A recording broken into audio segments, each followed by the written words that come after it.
should be going live any second now. Yeah. Cool. All right. So now I got to pop out chat and make sure that everybody can interact with us as we get going today. So my fault, Bama Standard. My fault, Bama Standard. I hit the wrong button.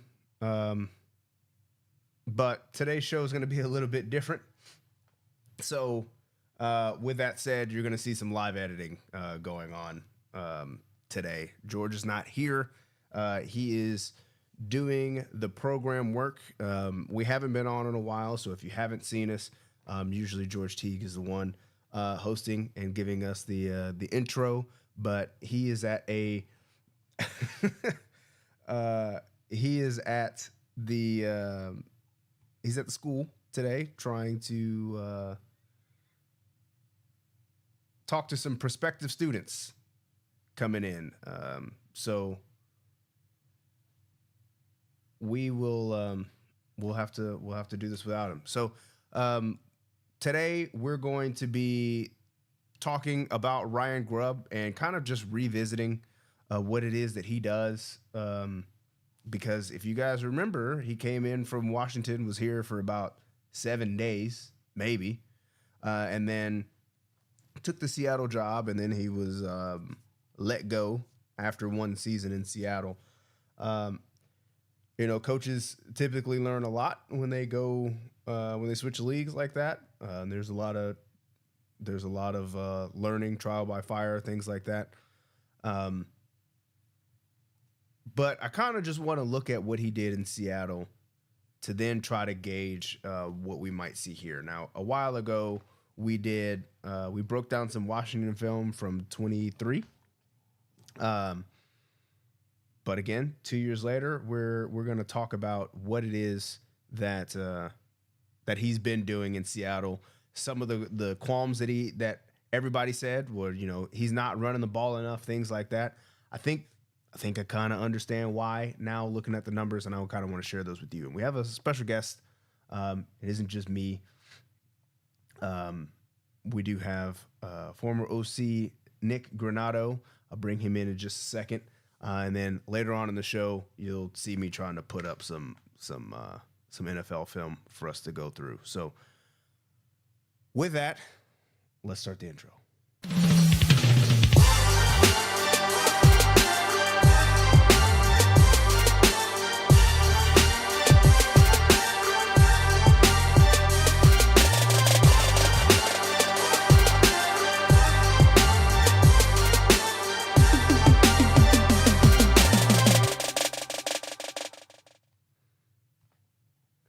All right, so I'm going to go ahead and bring us in here. That is not George Teague, so pay no mind to that.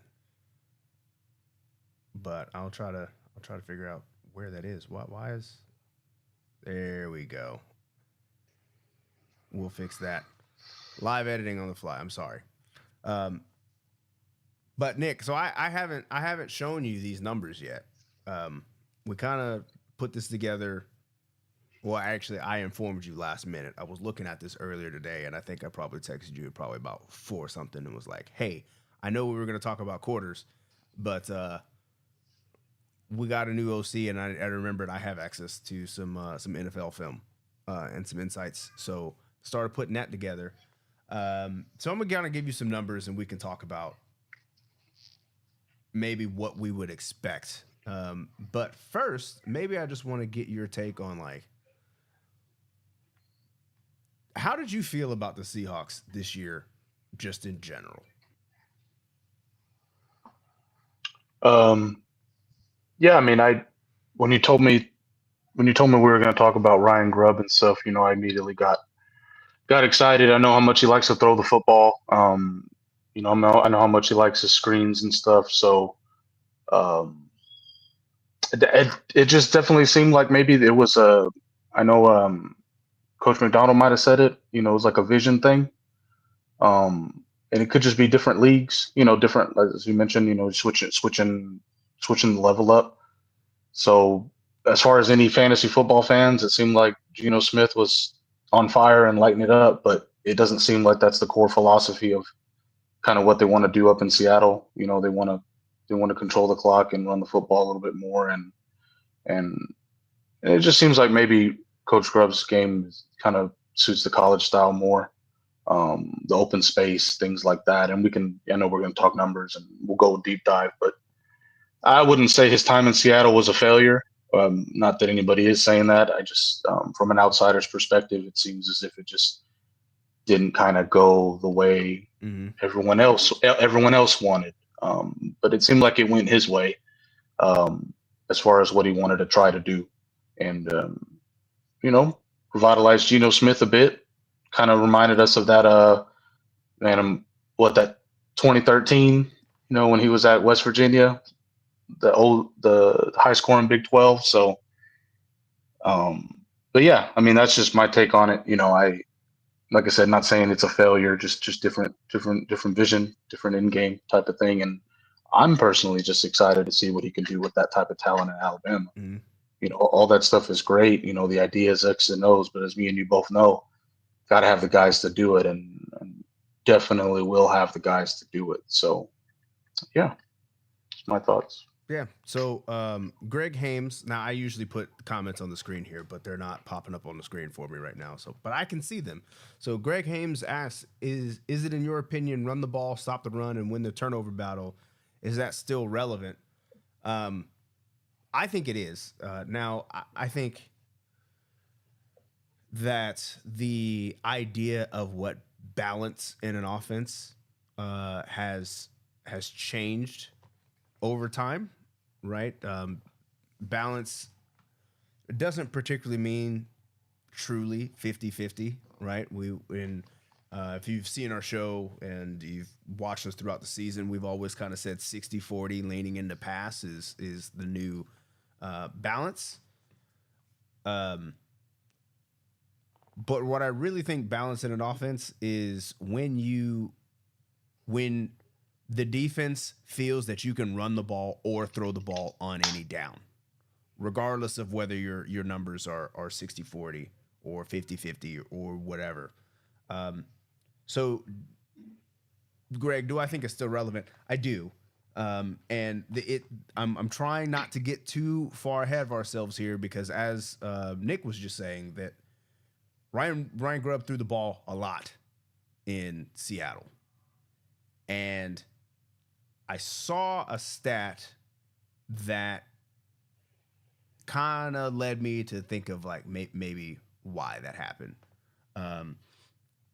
So week 17 pregame, NFL Insights had done some numbers, and one of the fact lines they put out was the Seahawks have allowed contact behind the line of scrimmage on 51.5% of their designed carries and have only generated 0.3 yards before contact per carry this season. And that's the second highest contact rate and the fewest yards before contact in the league. So what that tells me is, like, even when they were trying to run the ball, whoever it was, whether it was Kenneth Walker or any of the other backs, they're getting hit in the backfield before they even start going. Which I think, we can talk about, like, what was the skill on the offensive line, who's the offensive line coach, all that kind of stuff. But I think when you're having that kind of issue where half of your runs you're getting hit behind the line of scrimmage, it makes it really difficult to then try to still commit to the run. So it also says they allow contact behind the line of scrimmage on 42.2% of their carries and generated 1.2 yards before contact per carry last season. So it wasn't good before he got there. It got worse. But that's more than half the time if you're getting hit behind the line of scrimmage. You kind of,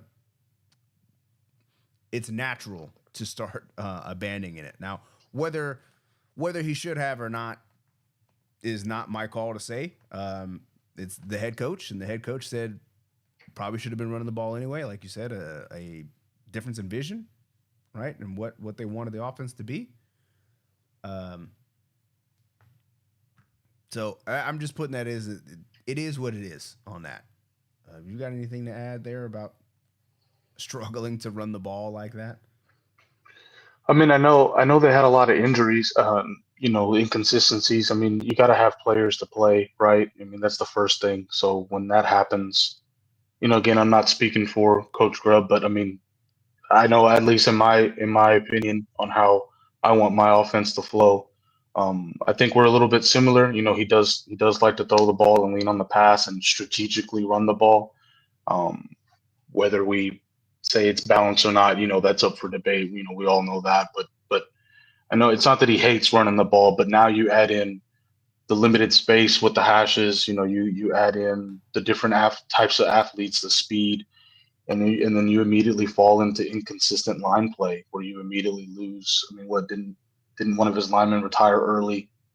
Had the other, I think Lucas is had early injuries, Mm-hmm. right? So you're already now, if it's something that it's not your, we're not Derrick Henry out there. We're not like running the ball like the Ravens, right? So like it already isn't a focal point, and now you add in just inconsistencies on the O line, and I'm sure that played a factor into all that. So none really different. Just trying to play devil's advocate on what really happened up there, and and yeah, I mean, Yeah. like we've already said, you know, And Brandon James says garbage run game, but still went 10-7, which is true. I that's mean, true. Yeah, that's true. it wasn't. Maybe it's not the season that they were all looking for, but um, again, when you're reading things that say that even you're starting back, Kenneth Walker is getting hit behind the line of scrimmage 55% of the time, and he's just making people miss. 37% of the time. It's like how good is it really? So I don't want to bring the narrative that Alabama has another coordinator that refuses to run the ball. I don't think that's the case. Um, I think they just weren't particularly good at it. And we can still debate on Alabama on whether or not, how good was our run game truly. Yeah, I feel like we should have ran the ball more too, but again, I'm not the one in the room, and they're making those kind of decisions too. So, um, all right, so let's move on a little bit.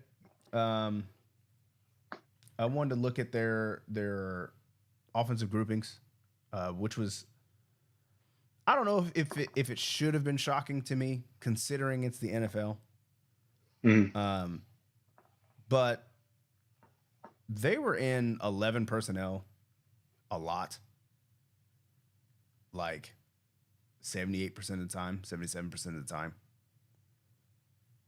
which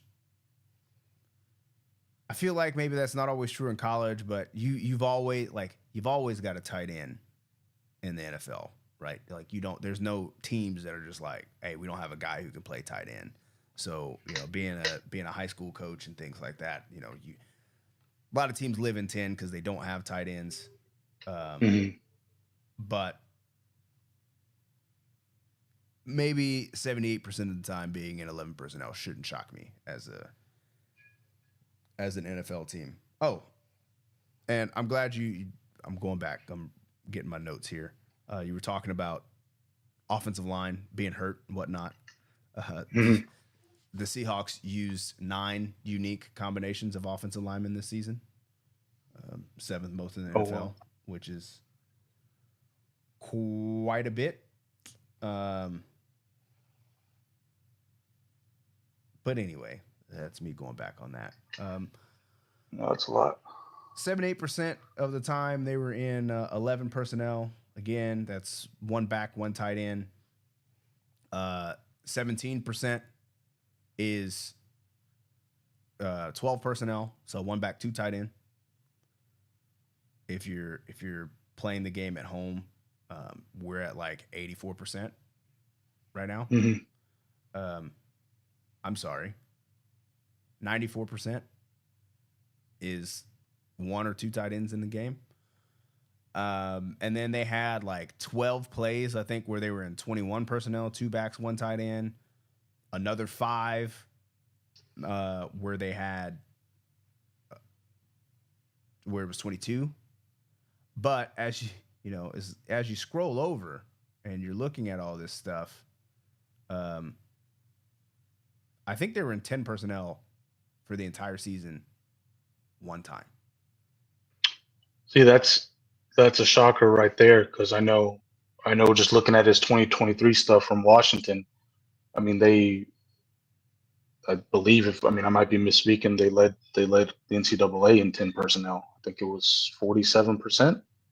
So Really? again, Okay. going into his philosophy, right? He clearly loves 10, and he didn't even line up. He didn't even put out there that package that's his favorite package. You know what I mean? Yeah. So again, we're in territory where it's not his cup of tea. Not saying it's the wrong fit, but just like we're already now operating at a level that it's not the norm compared to all of his previous stops where he loves 10, 10, 10, 10. So that right there is shocking. Yeah, I was waiting for you to. How many times did he do 10? So yeah, that's Yeah. that's very, very reversed for him. Just the 1 time, according to NFL Next Gen Stats. I don't know that I'm in any position to disagree with that. Mm-hmm. So then I started looking at their team offense, like their passing. Mm-hmm. You know, a lot of it's all like how many dropbacks, touchdowns, interceptions, all that kind of stuff.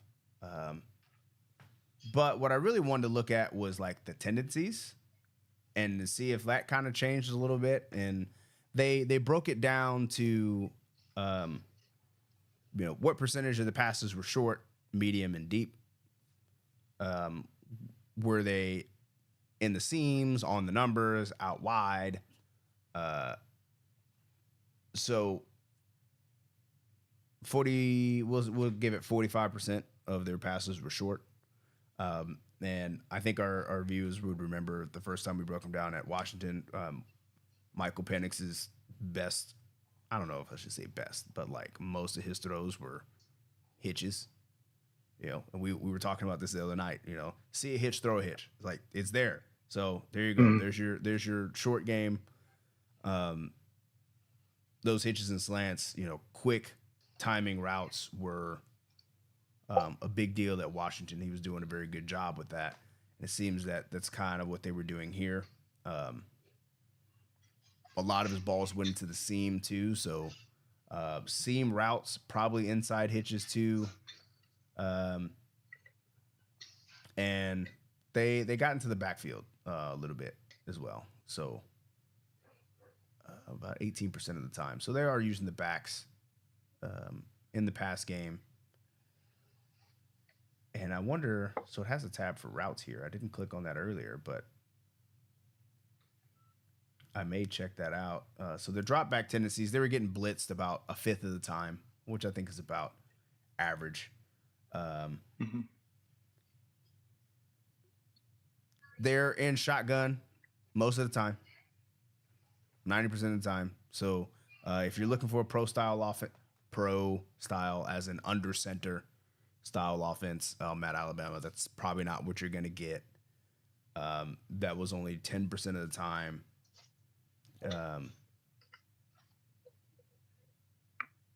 So, there's things to look at that. Not typically surprising. I think we're going to be mostly in gun anyway. I think that's most of the college game. This is probably starting to be most of the NFL game now too, really. Mm-hmm. Route target tendencies. So flats, crossers, and hitches. That makes up it's 13, 10, that's 23, 43. So that's almost half of the passing game right there. Flat routes, crosses, hitches, and then the go ball. Sounds like what I remember from Washington when we did that breakdown. So there's nothing too out of the ordinary there. Wide receiver screens over running back screens. So I don't know if that's going to be your smokes, your jailbreak screens, your tunnel screens. Not too many of the slip screens. It looks like, and I think that's okay. I guess I don't really care what kind of coverages they were getting, but most of the time it was cover 3 and zone. But that's more telling us about the league as a whole. So the rushing production, as we said, it's not very good. I don't think that's particularly Grubb's fault, but he's the coordinator. So, like I said, we kind of talked about that already. So what I want to do now is actually try to kind of look at how one game went, at least. If I can pull it up. If I can pull that up.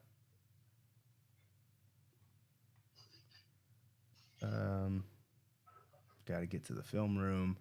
Now, I think I'm going to go to just like week 8. That was kind of like, that's in the middle of the year, right? And I know there's probably some injuries and whatnot, but you should kind of be in the groove. Players should know kind of what's going on, especially with a new coordinator and things like that. So if you give me a second to try to get this on screen for you all. This is Buffalo at Seattle.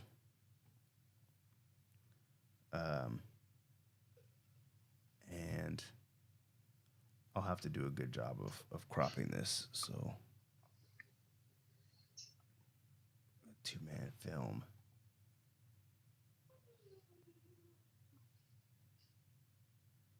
Let's see what I can do. If I can.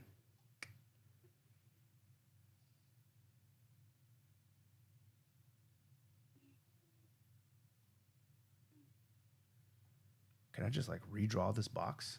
Is that a possibility? Just say this right here.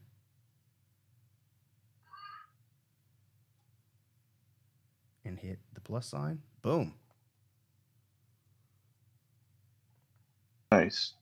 Cool.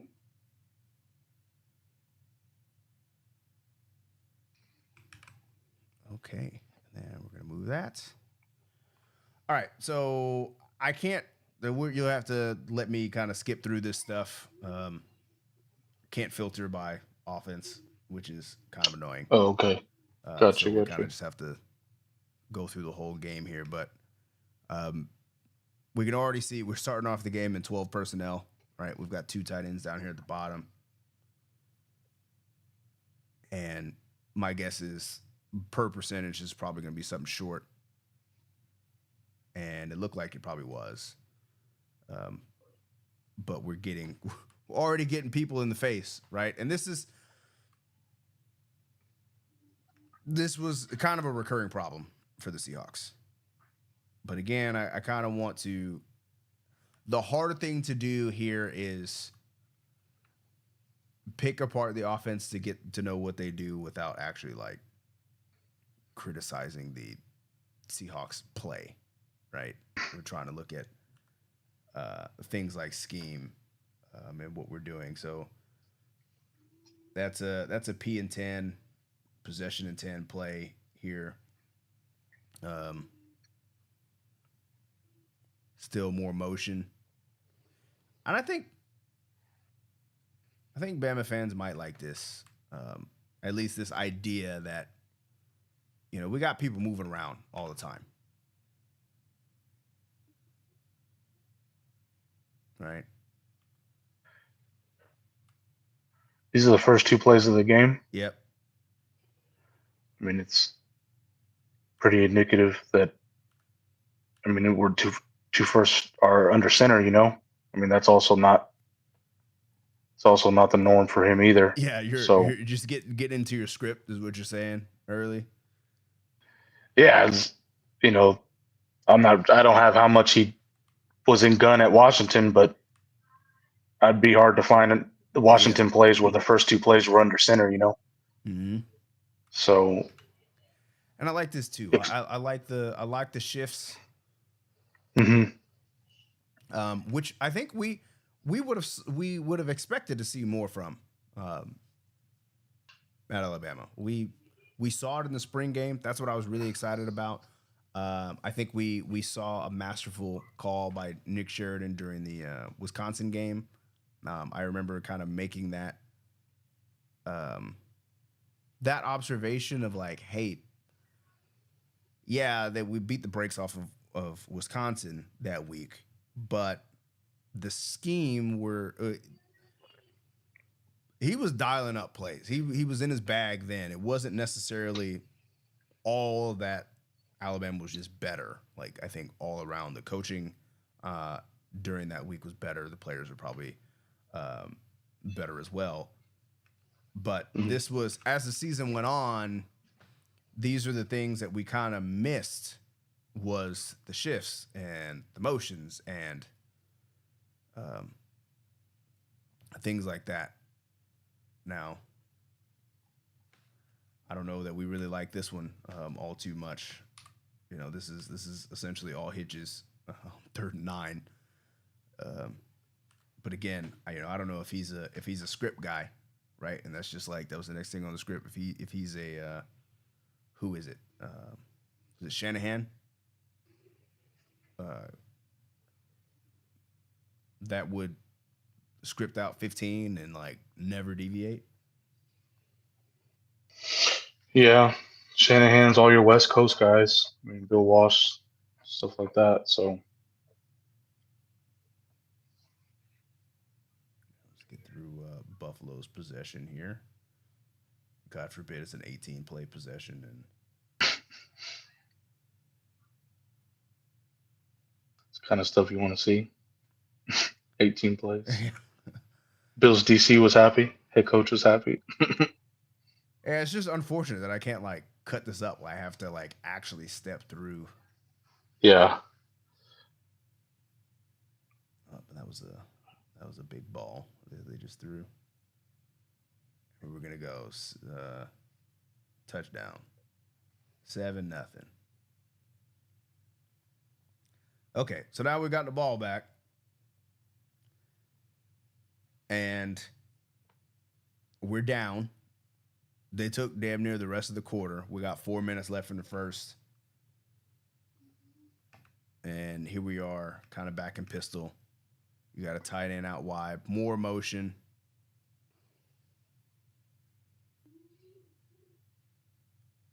And this is just more of the same that we've been talking about. Just It's just hard to get started. some outside zone, I think. I don't think anybody's pulling here. Oh no, it's power. It's power. Oh, well, my dad's gonna like that. Getting more power into the offense. But we got to get a little bit skinny here. Everybody's fast in the NFL. It can't just be running outside of guys anymore. That doesn't. But you can see like the use of the time. Have we seen a play that didn't have motion yet, or some kind of shift? No. And tight end's usually the one that seems to be moving. So, but it seems to be that's their Yeah. second jet motion. Yep. First drive they did it on second down. They do it on second down again. Yep. So this is empty, and I know the Seahawks were high and empty too. Okay. They were again. It's kind of tricky because it's 11 personnel. It's not 0, right? They're keeping the tight end on the field, but I think they were the second highest getting into empty. But even here, they're presenting empty, and it still looks like we're going to get, a shift. And I'd like to know, for those of you in the comments, like, how do you feel about seeing a lot of pre-snap motion and shifts and things like this? Is that something you think is going to be Good for us offensively next year. And this is interesting because we're talking about the O line, and this is kind of Hmm. what I like. You know, if you're having problems blocking up front with your O line and things like that, uh, being able to problem solve is a big thing for me. And you notice what he does here. They get him in empty, present him something that they're going to think they're going to have to be in coverage. Maybe they know, I don't know what the Bills are trying to do typically. I don't know if they're like, hey, they're in empty, we're going to drop more into coverage because it's 3rd and 8, or if they're of the Spagnola type where it's like, it's 3rd down, I We don't coming. care, we coming kind of deal. But they know they're struggling, so they show the empty look. They move 2 guys in, and they help their linemen out. They just max protect, and they got 7 guys in the protection here. Um, and I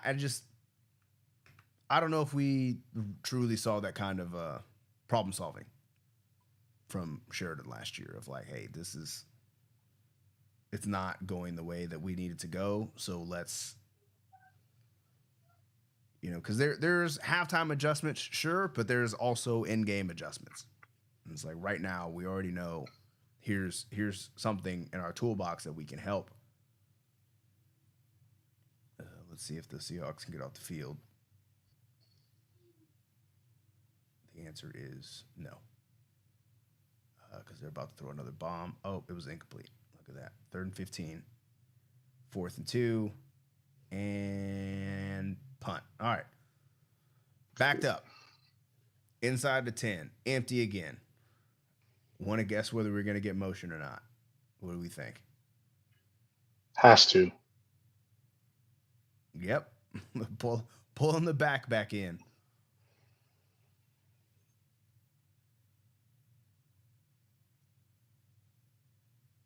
Single Yep. man route penalty on Seattle. Ineligible man downfield. So was this an RPO that we just ran?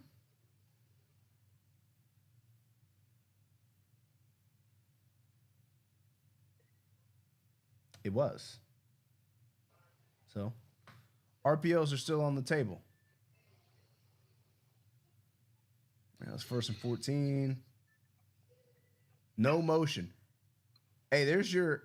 Is this the only 10p that we're gonna get? Is that it right here? Is this the one you said one time all season? You picked the game. Yeah, This is it. according to the stat that they got on here on next gen. Maybe I picked it out right there. Let's see. Hey, but this is exactly. I think this is very. This is almost very indicative of what Ryan Grubb wants to do at Alabama. Yeah, I think so. I mean, honestly, that was the most comfortable Gino looked out of all these plays we've watched so far. I mean, look how he threw the ball on time. Yeah, it's in I rhythm. mean, It's still all hitches. Well, I guess it's out routes yeah, over here, but it's like, hey, that's little that's what Michael Penix almost won a Heisman doing. yeah. I mean, hitch hit short stuff, screens, RPOs, and then take the shot deep in out of 10 personnel.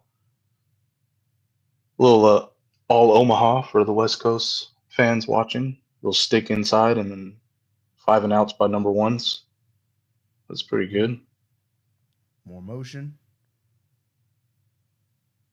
Motion in the bunch. Okay. Is that what happened here?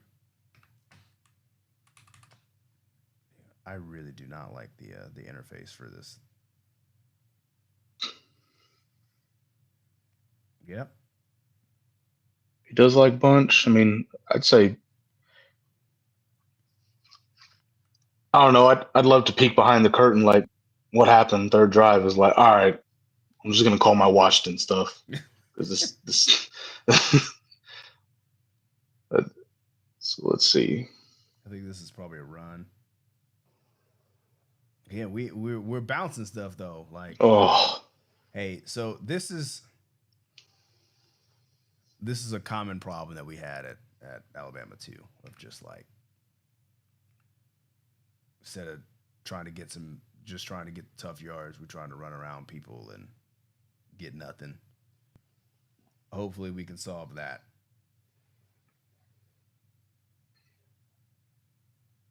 Okay, more two back, but it's still we're still moving people around. We're not going to sit static and let people attack us.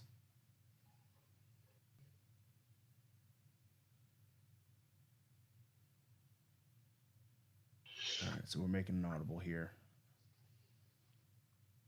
Not 10 personnel, but 4 wide. More short stuff. Easy money. No huddle. what's the clock at? 12:56 in the second. Okay, More play action. Yeah. that's good. I think his offense is, I don't know if conservative is the right word, but the idea is to be highly efficient. Yeah, I don't think it's reckless. I think I don't know. Like sometimes when people talk air raid, it's a little reckless, and I don't. It doesn't look like that's what he does, and that's what Is he his an air intent raid is. guy? Is that what you would consider his offense? I would. I guess when you look at the numbers, like his college stuff, and how they like to throw deep, I would kind of classify that as air raid and how much RPOs and screens that they do. It's honestly really no different than what Sonny Dykes likes to do with TCU, and Yeah, Sonny he's an air raid Dykes guy. is an air raid guy. So it's like getting Sonny Dykes to, hey man, let's go under center and run the ball. It's like what? No, man, we're gonna throw the football. We're gonna hit these crossers. We're gonna fake the jet sweep. So how often do you see that in the NFL? Faking a jet sweep hitting the crosser. So, but it's efficient, definitely safe throws and. All right, so check this out here. So Oh this is yeah, I another love thing this. that we got a little used to seeing. Not quite like this, but quads nonetheless. And that's a back. That's the back out wide, right? Number 4. That's Walker, right? So Yeah, I I'm think that's watching on Kenny. my He's phone. number 9. Um, Okay. but yeah, I think that's him. I'm gonna have more motion. Get back to a regular empty set. Yeah, Hmm. that's Kenneth Walker out there, and then we've got a little Y screen there. It's not actually the Y, but Yeah, yeah.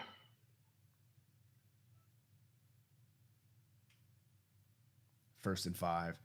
Bama Man says it reminds me of a power spread scheme when he was at Washington. Yeah, power spread. I like that.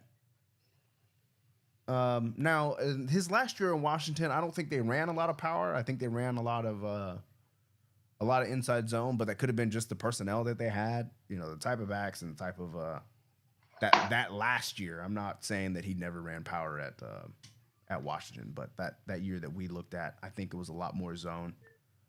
But I think I like power spread as a characterization of that too. Yeah, I'd like to see how much power he ran. Not that I don't believe he didn't, but I just know he. Yeah, it was a lot of inside outside zone, and then trickled in with some counter, which Well, again yeah, he was. also. Hmm? Well, because there was at one point that Penix was actually running the ball a whole lot more, and then that year that they made that run to the playoffs, Penix was not running the ball nearly as much. So I wonder, previously, if when they were getting him involved, if that had some more power counter stuff in it too. Yeah, no, for sure. Yeah, because there's some more inside zone right there, and Gosh. so they have this marked for me. You guys can't see it, but it tells me like, oh Jesus Christ, is that the next play? It tells me like when the ball snap, when the handoff is, when first contact is. So it kind of makes it very easy to like pause and again like the ball's on the 2 here, and we're getting hit at the 5.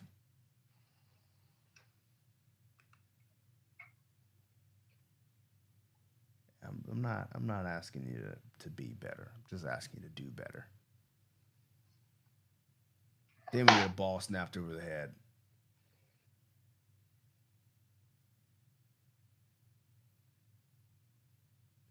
Can't even throw the ball away. Jeez. What was that? That's like a loss of that was a loss of 19 yards. So now it's 3rd and 22. Then there's no play here because then we get a delay of game. 3rd and 27. 3rd and goal from the 27. So we get back and empty. We're gonna get a little bit more motion.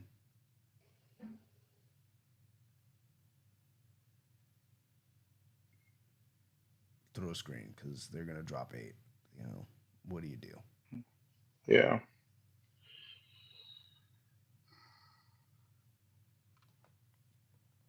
So maybe we'll get through the half on this. We're almost at an hour. Uh, then we'll talk a little bit of. Wait, hold on. What happened here? It's going too fast. We had an interception. Hey, that's our guy, Alabama alum Josh Jobe. Oh, right on. Getting the interception, bringing it down to the 5 or the 7, according to this. All right, so we got the ball. What kind of run play are we about to get here? More motion. Love it. Split zone. Pick up 3. Not bad.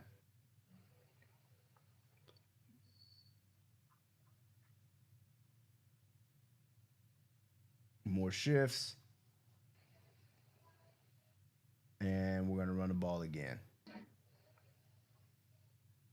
Here we go. So what was that? Was that zone? Did we get?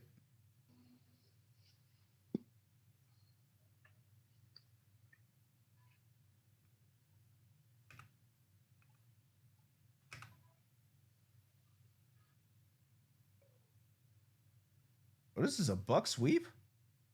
We're pulling both guards here, boys. Oh, yeah. Now, if we can get, I would love to get more of this. We'll get both guards pulling. Moving out of the way, some more gap scheme. Just physical running. I think that's going to be beneficial for us here. One more. We're going to get another touch or another handoff, but we're not going to get in. So what do? We're going to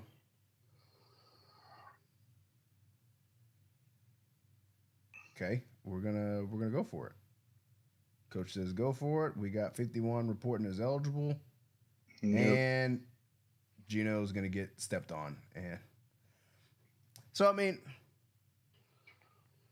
you got to look at this kind of stuff, right, and be like, yeah, this is why we're gonna throw the ball like 60-70% of the time, right? Like we're on the freaking 1. Can't even get the ball handed off. I'm honestly surprised he didn't throw it once at all. Yeah, man. I'm already frustrated. Like, bro, we just got an interception, took it back to the 7. We get down to the 1, and we don't get no points. Yeah. 5. What do we get? First down.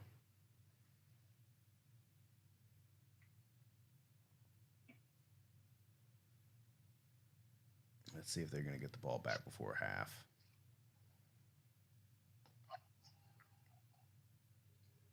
I don't think they are. And I apologize, folks, if I start over here sweating on camera. My AC is out up here, and I got this big old computer in here trying to do this stream. It's like 85 degrees in here right now. Jeez, I thought it was a little warm over here, man. You over there like it's July. Yeah, bro.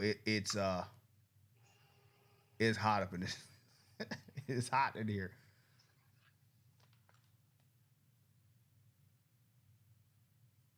Okay, so Seattle's gonna get the ball with roughly 18 seconds left, and they're gonna take it in going to halftime. Okay, well, I think that's probably enough for now. Um, for those of you that want to stick around,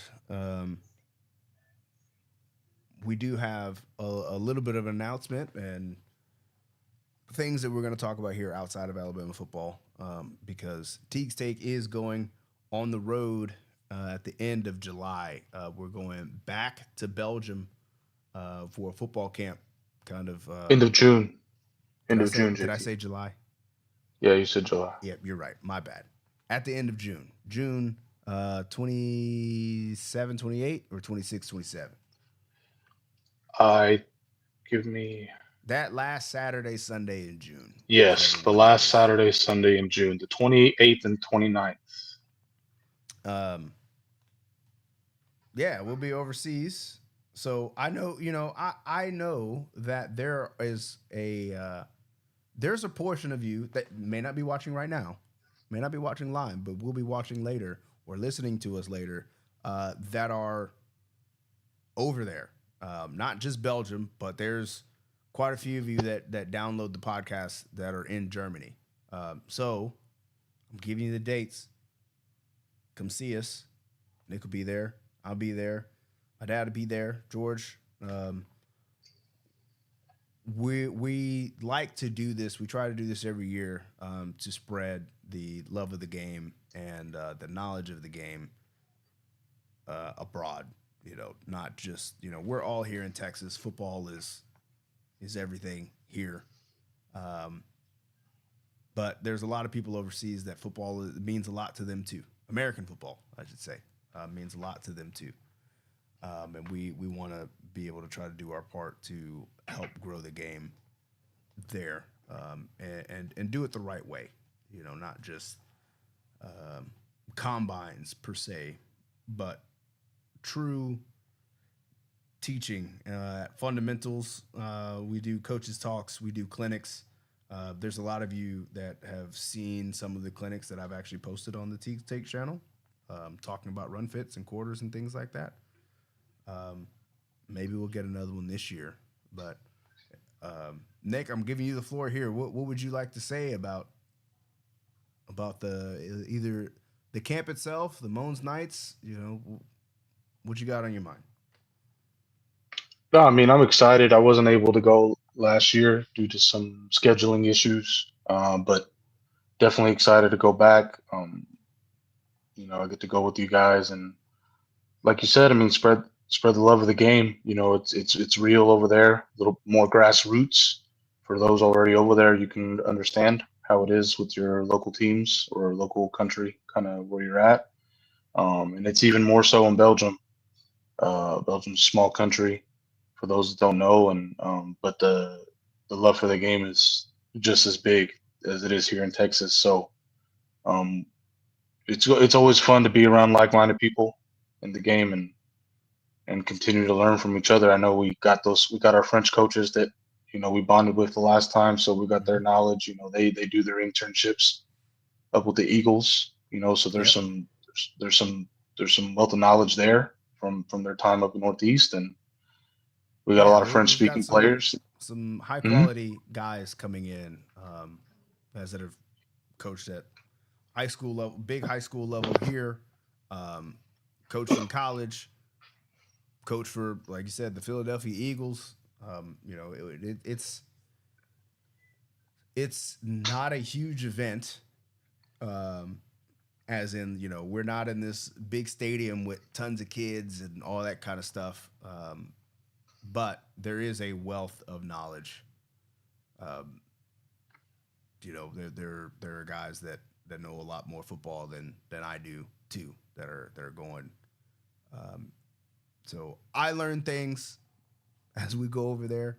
You know, more than just cultural things and brushing up on my French and things like that. I have learned many other football things, X's and O's, relationship building, all that kind of stuff from coaches at all levels overseas. And anytime that you get to do that, I think is special.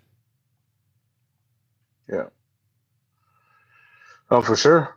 I mean, especially shout out to the Moans Knights. That's where we're going to be. My old team, old stomping grounds, and they're fresh off their Belgian Bowl victory last year. So um, a lot of hype around that. A lot of excitement to have all of us, but you guys back, the Teague State crew, and yeah, I mean, just the city is very excited. So it's the popularity is growing if it wasn't already growing, right? We know what that is, but no, I mean, there's a lot of people excited and hungry for all of us to come back. So I'm pumped. I think about it all the time.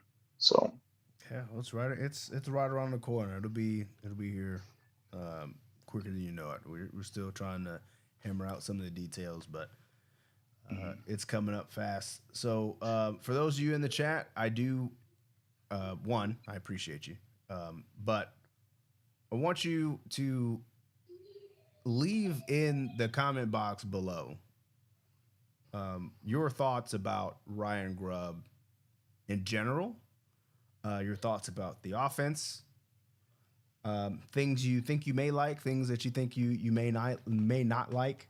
Um, but I encourage you to kind of go back and watch at least what we've showed. And if you can get your hands on more, please do. The again, as we were talking about the talking points of like, well, he don't like to run the ball. Um, I think we can.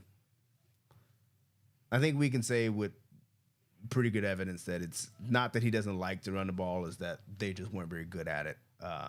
So as much as head coach over there saying we really wish we would run the ball more and things like that, I'm not convinced that he was opposed to it. I think he was not comfortable doing it in that situation, and the head coach probably wanted him to do it a little bit more. And there was a little difference of opinion there. I'm glad to have him. I think that's Coach DeBoer's main man. Well, we know that's his main man, so things should be a bit more comfortable. I think we will get back to seeing what we thought we were going to get from a Kalen DeBoer offense from the beginning.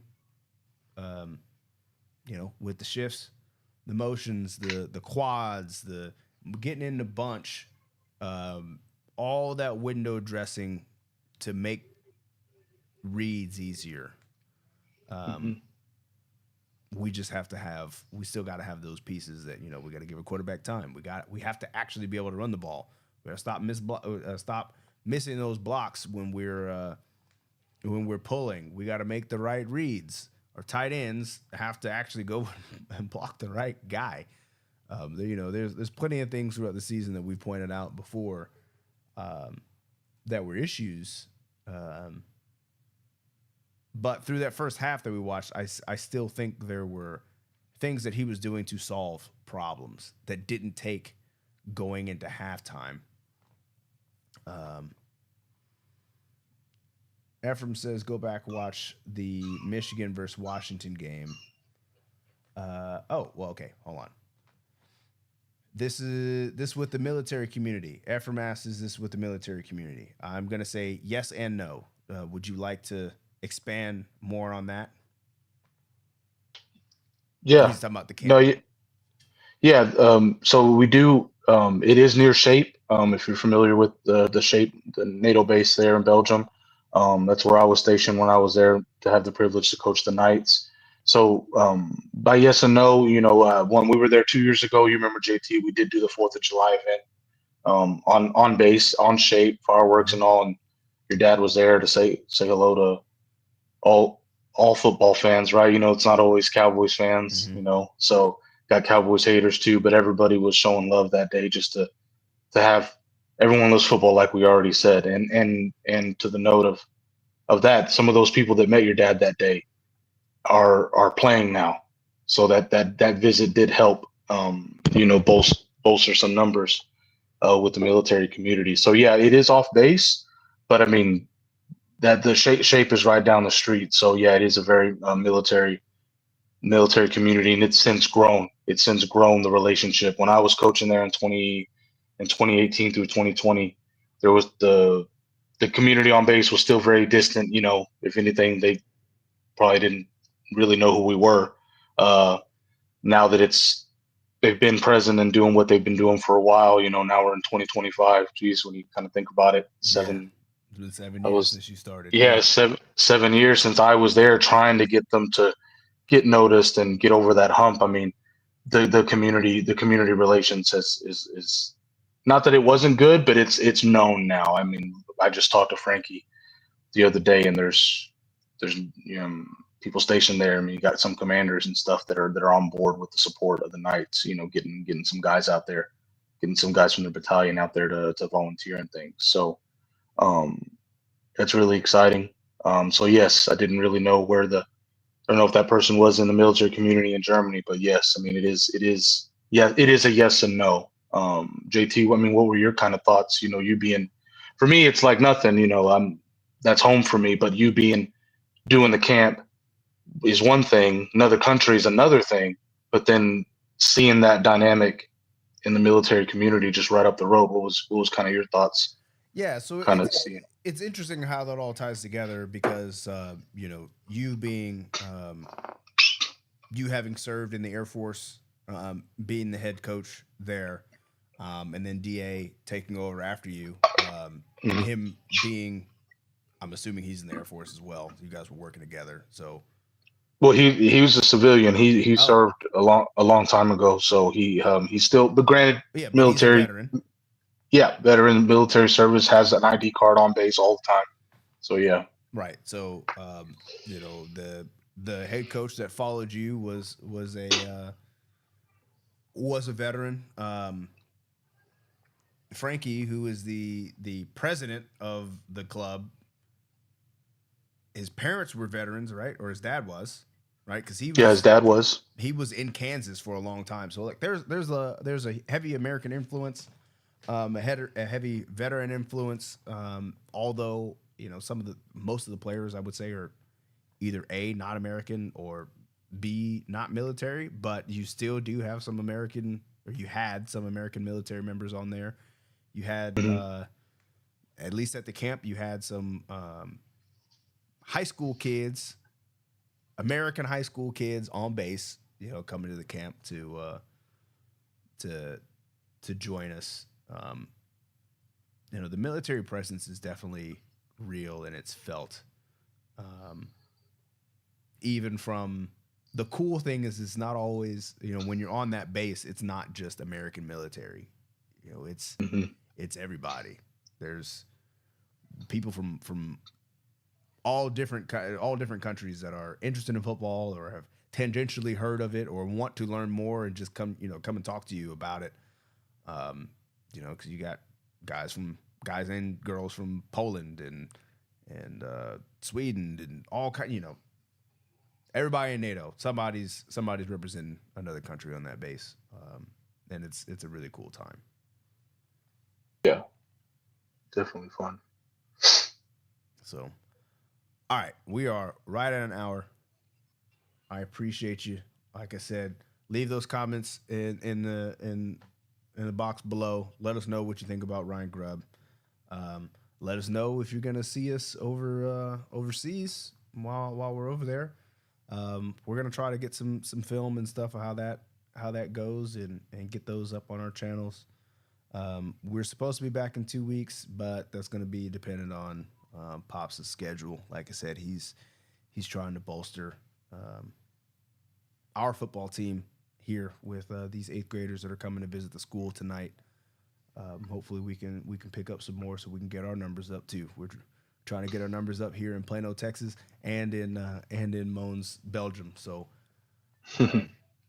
until then, we'll see you next time. Get out of here.